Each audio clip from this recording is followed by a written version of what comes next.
ಓ, ಎಲ್ಲರೂ ಹೆಂಗಿದ್ದೀರಪ್ಪ? ಚೆನ್ನಾಗಿದ್ದೀರಾ? ಅಯ್ಯೋ, ಏನು ಇವತ್ತು ನಮ್ಮ ದೊಡ್ಡ ಈಗ ಬಂದ್ಬಿಟ್ಟದಲ್ಲ, ಎಲ್ಲಿ ಹೊಟ್ಟೋಗಿತ್ತು ಇಷ್ಟು ದಿವಸ ಅಂತ ನೋಡ್ತಾ ಇದ್ದೀರಪ್ಪ. ಗೊತ್ತಲ್ಲ ನಿಮಗೆ ಹೆಂಗಾಗೋಗಿತ್ತು ಅಂತ. ನಿಜವಾಗ್ಲೂ ಅಯ್ಯಪ್ಪ, 5 ತಿಂಗಳು ಕಳಿಯೋಕ್ಕೆ 50 ವರ್ಷ ಕಳ್ದಂಗೆ ಆಗದೆ. ನಿಜವಾಗ್ಲೂ ಭಾಳ ಅಂದ್ರೆ ಭಾಳ ಬೇಜಾರಾಗೋಗಿತ್ತು ಕಣ್ರಪ್ಪ. ಏನೋ ದೇವರು ಆ ರಾಯರ ಕೃಪೆಯಿಂದ, ನಿಮ್ಮ ಪ್ರೀತಿ ಆರೈಕೆಯಿಂದ ಮತ್ತೆ ನಿಮ್ಮ ಮುಂದ್ಗಡೆ ಬರೋಂಥ ಒಂದು ಅದೃಷ್ಟ ಮತ್ತೆ ಸಿಕ್ಕದೆ. ಏನು ಹಿಂಗೆ ನಮ್ಮ ದೊಡ್ಡ ಏನು ಹೇಳ್ತಿರೋದು ಅಂದ್ಕೊಂಡು ಯತ್ನೆ ಮಾಡ್ತಾಯಿದ್ದೀರಪ್ಪ? ಅದೇ ಕಣ್ರಪ್ಪ, ಈಗ ಸದ್ಯಕ್ಕೆ ಹಳ್ಳಿ ಸೊಬಗು ಬ್ಲಾಗ್ ಚಾನಲ್ ಸರಿಯಾಗದೆ, ಸರಿರಾ? ಇನ್ನು ಮುಂದಕ್ಕೆ ಇನ್ನೂ ಮಿಕ್ಕಿರೋ ಚಾನಲ್ಗಳು ಬರಬೇಕು, ಬರ್ತವೆ. ಈಗ ಸದ್ಯಕ್ಕೆ ಅರುಣ ಸೌಮ್ಯ ಸ್ಟೋರಿ ನಾಳೆಯಿಂದ ಅಪ್ಲೋಡ್ ಆಯ್ತವೆ, ಸರಿರಪ್ಪ? ಎಷ್ಟು ಅಪ್ಲೋಡ್ ಆಯ್ತವೆ ಏನು ಎಂತು ಅಂತವೆ ಬೆಳಿಗ್ಗೆ ಕಮ್ಯುನಿಟಿ ಪೋಸ್ಟ್ ಹಾಕ್ತೀನಿ. ಇನ್ನು ಮುಂದಕ್ಕೆ ವೀಡಿಯೋಗಳು ಬರ್ತಿರೋದೆಯಾ ಭಾಳ. ನೀ ಕೊಟ್ಟು ಎಷ್ಟು ತಿಂಗಳಾರೆ ಆಗಲಿ ನೀ ಕೊಡೋ ಪ್ರೀತಿಗೆ ನಿಜವಾಗ್ಲೂ ಯೂಟ್ಯೂಬಲ್ಲಿ ಬೇಕಾದಷ್ಟು ಚಾನಲ್ಗಳವೆ. ಅದರಲ್ಲೂ ಹಿಂಗೆ ಹೋಗದೆ ಅಂದ್ಬಿಟ್ಟು ನೀವು ಕೊಟ್ಟ ಈ ಸಮಯದಲ್ಲಿ, ನನ್ನ ಕಷ್ಟದ ಕಾಲದಲ್ಲಿ ನೀವು ಕೊಟ್ಟ ಧೈರ್ಯ ನಾನು ನಿಜವಾಗ್ಲೂ ಮರೆಯೋಕ್ಕಾಗಿಲ್ಲ.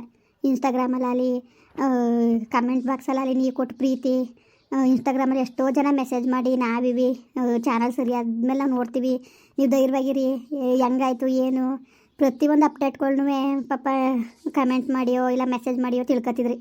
ನಿಜವಾಗ್ಲೂ ಈ ಸಮಯದಲ್ಲಿ ಕೊಟ್ಟಂಥ ಪ್ರೀತಿಗೆ ನಾನು ಚಿರಋಣಿ ಕಣ್ರಪ್ಪ. ಅದಕ್ಕೆ ಆ ರಾಯರಿಗೆ ನಮ್ಮ ನಿಮ್ಮ ಬಾಂಧವ್ಯ ನೋಡ್ಬಿಟ್ಟು ಕೊಟ್ಬಿಡೋದ ಚಾನಲ ಮತ್ತೆ ಸಿಗಲಿ, ಮತ್ತೆ ಅವ್ರ ಬಾಂಧವ್ಯ ಮುಂದುವರಿಲಿ ಅಂದ್ಬಿಟ್ಟೆಲ್ಲೋ ಕೊಟ್ಬಿಟ್ಟು ದೇವರೇ ಹೊರ ಕೊಟ್ಟಂಗೆ. ನಿಜವಾಗ್ಲೂ ನಂಬಿಕೆನೇ ಐತಿಲ್ಲ ಕಣ್ರಪ್ಪ, ಇದು ಮತ್ತೆ ನಂಗೆ ಸಿಗ್ತದೆ ಚಾನಲು. ನಾವು ನಿಜಕ್ಕೂ ಮುಂದೆ ಹಿಂಗೆ ಮತ್ತೆ ನಾನೊಂದು ಸ್ಟೋರಿ ಮಾಡೋಕ್ಕಾಯ್ತದೆ ಅನ್ನೋದನ್ನ ನಾನು ಕನಸು ಮನಸ್ಸಲ್ಲೂ ಅಂದ್ಕೊಂಡಿರಲಿಲ್ಲ.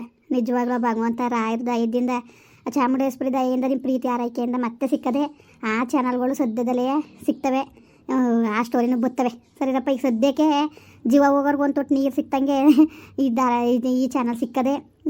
ಸೌಮ್ಯ ಅರುಣ ಸ್ಟೋರಿ ಇದು ಮುಂದುವರಿತ ಸದ್ಯಕ್ಕೆ ಅವು ಸಿಗೋಗಂಟ, ಸರಿರಪ್ಪ? ಅವು ಸಿಕ್ಕ ಮೇಲೆ ಆ ಸ್ಟೋರಿನೂ ಜೊತೆಗೆ ಬರ್ತವೆ ಕಣ್ರಪ್ಪ. ಏನು ಹೇಳ್ಬೇಕು ಏನು ಮಾತಾಡಬೇಕು ಅಂತಲೇ ನನಗೆ ಗೊತ್ತಾಯ್ತಿಲ್ಲ ನಿಜವಾಗ್ಲೂ. ಹಳ್ಳಿ ಸೊಬಗು ಬ್ಲಾಗ್ ಚಾನಲ್ಲು ಅಂತ ಸರ್ಚ್ ಮಾಡಿದ್ರೆ ಯೂಟ್ಯೂಬಲ್ಲಿ ಸಿಗ್ತದೆ. ಇನ್ಸ್ಟಾಗ್ರಾಮಲ್ಲಿ ಏನಾದ್ರು ಈ ವಿಡಿಯೋ ಅಪ್ಲೋಡ್ ಮಾಡಿದ್ರೆ ಅದು ಕೇಳ್ತಾವೆ. ಇನ್ಸ್ಟಾಗ್ರಾಮಲ್ಲಿ ಅಪ್ಲೋಡ್ ಮಾಡಬೇಕು ಅಂದ್ಕೊಂಡಿವ್ನಿ ಇದನ್ನ ವಿಡಿಯೋ, ಅದಕ್ಕೆ ಸರಿರಪ್ಪ? ಇನ್ನು ಮುಂದೆ ಬರ್ತದೆ ಕಣ್ರಪ್ಪ. ಏನು ಹೇಳಬೇಕು ಅಂತಲೇ ಗೊತ್ತಾಯ್ತಿಲ್ಲ ಕಣ್ರಪ್ಪ. ಆ ಭಗವಂತನ ದಯೆ, ನಿಮ್ಮ ಪ್ರೀತಿ ಆರೈಕೆಯಿಂದ ಮತ್ತೆ ನಿಮ್ಮ ಮುಂದೆ ಬಂದೀವಿ. ನಿಮ್ಮ ಆಶೀರ್ವಾದ ಹಿಂದೆ ಹೆಂಗಿತ್ತು ಮುಂದೇನು ಹಂಗೆ ಆಶೀರ್ವಾದ ಮಾಡಬೇಕು, ಸರಿರಪ್ಪ? ಇಷ್ಟು ಹೇಳ್ತೀನಿ, ಸರಿಯಾ? ಇನ್ನೇನಿದ್ರು ಕೆಲಸದ ಮೇಲೆ ತೋರದ. ನಾಳೆಯಿಂದ ಅರುಣ ಸೌಮ್ಯ ಸ್ಟೋರಿ ಮುಂದುವರಿತದೆ ಕಣ್ರಪ್ಪ. ಸದ್ಯಕ್ಕೆ ಲಿಂಗಮ್ಮ ದೊಡ್ಡವನ ಸ್ಟೋರಿ ಸದ್ಯಕ್ಕೆ ಇಲ್ಲ, ಬಂದ ತಕ್ಷಣ ಸದ್ಯದಲ್ಲೇ ಅವೇ ಮುಂದುವರಿತವೆ ಕಣ್ರಪ್ಪ. ನಿಮ್ಮ ಪ್ರೀತಿ ಆರೈಕೆ ಯಾವತ್ತೂ ಹಿಂಗೆ ಇರಲಿ ಅಂತ ಬೇಡ್ಕತ್ತ ವಿಡಿಯೋ ಮುಗಿಸ್ತೀನಿ. ಆಮೇಲೆ ಏನು ಹೇಳ್ಬೇಕು ನನಗೆ ನಿಜವಾಗ್ಲೂ ಖುಷಿಗೆ ಏನು ಹೇಳಬೇಕು ಏನು ಮಾತಾಡಬೇಕು ಅಂತಲೇ ಗೊತ್ತಾಯ್ತಿಲ್ಲ. ಸರಿ ಕಣ್ರಪ್ಪ, ದೇವ್ರು ಎಲ್ರಿಗೂ ಒಳ್ಳೇದು ಮಾಡಲಿ. ಬರ್ತೀವಿ ಮತ್ತೆ, ಬರೋಣ ನಾಳೆ ವೀಡಿಯೋಲ್ಲಿ ಸಿಗ್ತೀವಿ, ಬರ್ತೀವಿ. ನಮಸ್ಕಾರ.